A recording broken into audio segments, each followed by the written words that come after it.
പ്രിയപ്പെട്ടവരെ, എൻ്റെ വേറെ ഒരു യൂട്യൂബ് ചാനലിലേക്ക് എല്ലാവർക്കും സ്വാഗതം, സുസ്വാഗതം.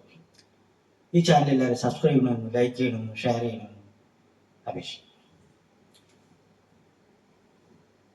ഇന്ന് ഞാൻ ഇവിടെ ചർച്ച ചെയ്യാൻ ഉദ്ദേശിക്കുന്ന വിഷയം, നമ്മൾക്ക് ഒരു നിമിഷം പോലും ജോലി ചെയ്യാതിരിക്കാൻ സാധിക്കുമോ എന്ന ഒരു വിഷയത്തെ കുറിച്ചിട്ടാണ്. ഇന്ന് പലരും പറയാറുണ്ട്, ജോലി ഭാരമാണ്, അമിതമായ ജോലി ഭാരമാണ്, ടെൻഷനാണ്, അങ്ങനെ പലതും പറയാറുണ്ട്. ഭഗവത്ഗീതയിലൊരു കാര്യം പറയുന്നു, നഹി കശ്യക്ഷണമി ജാതു തുഷ്ടത്താ കർമ്മകൃത് കാര്യദേഹി അവശകർമ്മ സർവപ്രകൃതി ജയഗുണൈ. എന്നുവെച്ചാൽ ഒരുവനും ഒരിക്കലും ഒരു നിമിഷം പോലും കർമ്മം ചെയ്യാതിരിക്കുന്നില്ല. പ്രകൃതിയിൽ നിന്നുണ്ടായ ഗുണങ്ങൾ എല്ലാവരും ആവശ്യമായിട്ട് കർമ്മം ചെയ്യും. അത് ഒരു സെക്കൻഡ് പോലും നമുക്ക് വെറുതെ ഇരിക്കാൻ സാധിക്കില്ല. നമ്മുടെ ശരീരം വെറുതെ ഇരിക്കുമ്പോഴും നമ്മുടെ മനസ്സും ബുദ്ധിയും പ്രവർത്തിച്ചുകൊണ്ടിരിക്കും, ഇല്ലേ? ഭഗവാൻ ഏതാ പറയുന്നത്, നഹി കശ്യക്ഷണം, ഒരു നിമിഷം പോലും ശരീരം വെറുതെ ഇരിക്കുന്നുണ്ടാവും, മനസ്സും ബുദ്ധിയൊക്കെ പ്രവർത്തിച്ചുകൊണ്ടിരിക്കുന്നുണ്ടാവും. ഭൂതകാലത്തെക്കുറിച്ച് ആലോചിച്ച് പശ്ചാത്താപം, ഭാവി കാലത്തെക്കുറിച്ച് ആലോചിച്ച് ആശങ്ക, അങ്ങനെ പലതും. അല്ലെ ആരെങ്കിലും കുറ്റം പറയരുത്.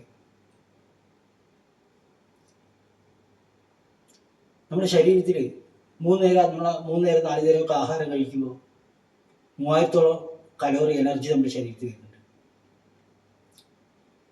അതിൽ 1200 കലോറി എനർജി നമ്മുടെ ശരീരത്തിൻ്റെ ആന്തരാവയവങ്ങളുടെയും ബാഹ്യാവയവങ്ങളുടെയും പ്രവർത്തനത്തിന് ആവശ്യമുണ്ട്. ബാക്കി 1800-ഓളം കലോറി എനർജി അവിടെ ഇരിക്കുന്നത്, അത് നമ്മൾ പ്രവൃത്തി ചെയ്യാനുള്ള ഊർജ്ജമുണ്ട്. അത് നമ്മൾ പ്രവൃത്തി ചെയ്യുന്നില്ലെങ്കിൽ നമ്മുടെ രക്തക്കൊള്ളുകളിൽ അത് അടിഞ്ഞു കൂടും കൊഴുപ്പായിട്ട്. കുറേ കഴിയുമ്പോൾ അത് കോമ്പൗണ്ടിങ് ആയിട്ട് പിന്നെ ഇതായിട്ട് കൊഴുപ്പുകൾ അടിഞ്ഞുകൂടി സ്ട്രോക്കായി മാറും, ഹാർട്ട് അറ്റാക്കായി മാറും, BP ആയി മാറും, ക്യാൻസറായി മാറും, ഫാറ്റി ലിവറായി മാറും. അങ്ങനെ ഒരുപാട് അസുഖങ്ങളായി മാറും. ഗീതത്തിൻ്റെ ഒരു ഭാഗത്ത് ഭഗവാൻ പറയുന്നു, നകർമ്മണ അനാരംഭാത് നൈഷ്കർമ്മ്യം പുരുഷോഷ്ണതേ നജസന്യസനാദേവ സിദ്ധിം സമധികച്ചതി. കർമ്മമൊന്നും ചെയ്യുന്നില്ല എന്നുകൊണ്ട് ആരും നൈഷ്കർമ്മത്തെ, അത് കർമ്മം ചെയ്യാതിരിക്കുക എന്ന അവസ്ഥയെ പ്രാപിക്കുന്നില്ല. കർമ്മം ചെയ്യാതിരിക്കുന്നത് സന്യാസിമാരാണ്. സന്യാസം കൊണ്ട് മാത്രം സിദ്ധിയെ പ്രാപിക്കുന്നില്ല, സിദ്ധിയെ ലക്ഷ്യപ്രാപിക്കുന്നില്ല. കർമ്മമൊന്നും ചെയ്യാതിരിക്കുന്നതുകൊണ്ട് ആരും സന്യാസം ആവാൻ പോകില്ല. അപ്പോൾ നമ്മളെന്താ ചെയ്യേണ്ടത്? ഒരു നിമിഷം പോലും നമുക്ക് വെറുതെ ഇരിക്കാൻ പറ്റില്ല. ശരീരം വെറുതെ ഇരിക്കുമ്പോൾ മനസ്സും ബുദ്ധിയൊക്കെ പ്രവർത്തിച്ചുകൊണ്ടിരിക്കും.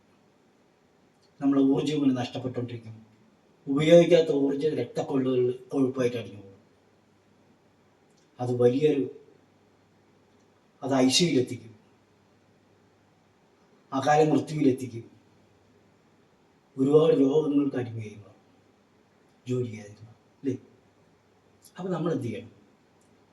അതിനാണ് ഈശാവാസ്യ ഉപനിഷത്തിലെ 2-ാമത്തെ ശ്ലോകം, ഓം കുറുവന്നേവേഹ കർമാണി ജിജി വിശേഷതം സമാഹ യവൻ ത്വയി നാന്യതോസ്തി ന കർമ്മ ലിഭ്യതീനായി. എന്ന് വെച്ചാൽ അർത്ഥം എന്താ വെച്ചാൽ, അല്ലെങ്കിൽ അന്ത്യം വരെയും കർമ്മം ചെയ്തും അസംഗനായി ഇരിക്കുക അല്ലാതെ ഒന്നും നരഞ്ഞ് ചെയ്തിടാൻ മരിക്കുന്നവരെ ജോലി ചെയ്തുകൊണ്ടിരിക്കുക. കർമ്മങ്ങൾ ചെയ്തുകൊണ്ട് തന്നെ 100 കൊല്ലം ജീവിക്കാനായി ആഗ്രഹിക്കുക. Ideal mind is A devils workshop എന്നല്ല പറയുക. വെറുതെ ഇരിക്കുന്ന മനസ്സേ ചെയ്താൻ്റെ വർക്ക്ഷോപ്പാണെന്ന് പറയും, ഇംഗ്ലീഷിലുള്ള പഠിക്കലാണ്. നമ്മൾ കണ്ടില്ലേ, ജോലിയില്ലാത്ത ആൾക്കാർ, പിന്നെ റിട്ടയർ ചെയ്തൊക്കെ ആൾക്കാർ ആത്മഹത്യത്തിന് ചുവട്ടിലൊക്കെ ഇരുന്ന് ആൾക്കാരെ കുറ്റം പറഞ്ഞുകൊണ്ടിരിക്കുന്നതാണ്. അല്ലെങ്കിൽ ക്ലബ് മീറ്റിങ്ങുകളൊക്കെ പോയി കഴിഞ്ഞാൽ പരദോഷം പറഞ്ഞുകൊണ്ടിരിക്കുക. നടക്കാൻ പോകുമ്പോഴടക്കം കൂട്ടം കൂടി നിന്ന ആൾക്കാർ പരദോഷം പറഞ്ഞുകൊണ്ടിരിക്കും. നമ്മൾ ഫുള്ളി എൻഗേജ്ഡ് ആയിരിക്കും. ഇങ്ങനത്തെ കാര്യങ്ങളൊക്കെ ഒഴിവാക്കിയിട്ട് വ്യായാമം ചെയ്യണം, മെഡിറ്റേഷൻ ചെയ്യണം, പ്രാണായാമം ചെയ്യണം, സുദർശന ക്രിയ ചെയ്യണം, നമ്മൾ ആരോഗ്യം പെർഫെക്റ്റായി സൂക്ഷിക്കണം, ഈശ്വര പൂജ ചെയ്യണം, ഭജന ചെയ്യണം, നമ്മുടെ ജോലി ഭംഗിയായിട്ട് നിർവഹിക്കണം, വളരെ എഫിഷ്യൻ്റായിട്ട്. നമ്മൾ പ്രവർത്തന മേഖലയിൽ സ്പെഷ്യലൈസ്ഡ് നോളജ് കൈവരിച്ച് നമ്മളൊരു സംഭവമായിട്ട് മാറും. നമ്മളോട് ആൾക്കാർ വാദപ്രതിവാദത്തിൽ മൗനം പാലിക്കണം. മറുപടി വരേണ്ട ആവശ്യമില്ല. നമ്മൾ സ്വയം നന്നാവാൻ ശ്രമിക്കണം ഈ സമയങ്ങളിൽ. ഇതൊന്നും മനസ്സിലാക്കുക. നഹി കശ്യക്ഷണമപി ജാതു ദുഷ്ടത്യാഗ്രഹമകൃത് കാര്യദേഹി അവശകർമ്മ സർവപ്രകൃതിയെ ഗുണൈഹി. ഒരു നിമിഷം കൂടെ ഒരാൾക്ക് വേർതിരിക്കാൻ പറ്റില്ല. അപ്പോൾ അതറിഞ്ഞ് നമ്മുടെ പ്രവർത്തന മേഖലയിൽ എപ്പോഴും ഫുള്ളി എൻഗേജ്ഡ് ആയിരിക്കും. Thank you very much. Thanks a lot for watching this video. Thank you very much.